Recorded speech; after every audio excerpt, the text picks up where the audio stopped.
Today we will talk Undermount sinks versus Topmount sinks, why we recommend Undermount sinks over a Topmount sink. Let's talk.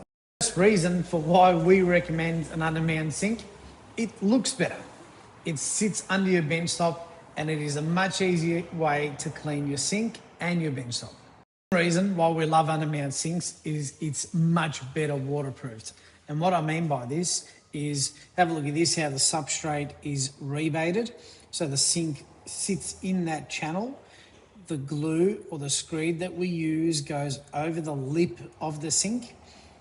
And then we run a bead of cork going around the 2 centimetre lip of the sink. And then the plumber will cork on the inside of the sink as well. So you've got 3 layers of waterproofing with an Undermount sink.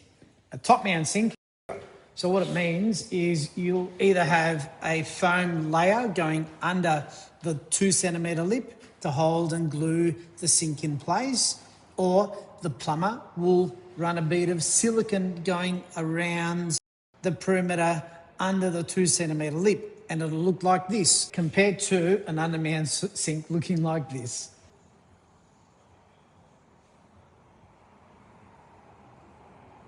So what do you think looks better?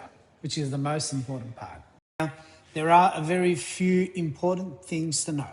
If you are going to do an Undermount sink, what I would personally recommend is not to do 2 even bowls. And this is what I mean.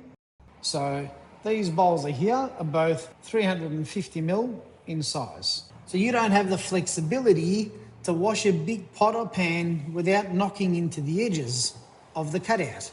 So what that means is you're more likely to chip your cutout with small bowls. So what I recommend instead, simple, it's an easy fix. Either a single big bowl or a 450 bowl and a 300 bowl. So instead of having 2 350 bowls, you'll have a 450 ml bowl and a 300 ml bowl. So over the nearly 20 years we've been here, all of the chip repairs in all of granite, engineered stone, porcelain, whatever it is, occur in 2 small size sinks, so the double bowls. To this day, I've never done chip repair on a large single bowl or one of the big bowls and the medium sized bowl.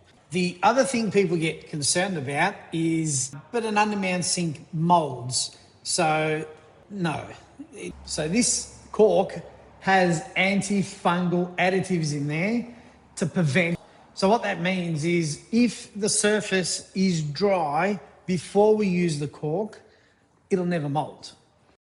Measures and precautions so there's no mold behind the cork is critical with any Undermount cutout or any type of corking. So we use the same cork where we cork up to your tiles and your splashbacks. And another very important note, with an Undermount sink, you need a pull-out tap.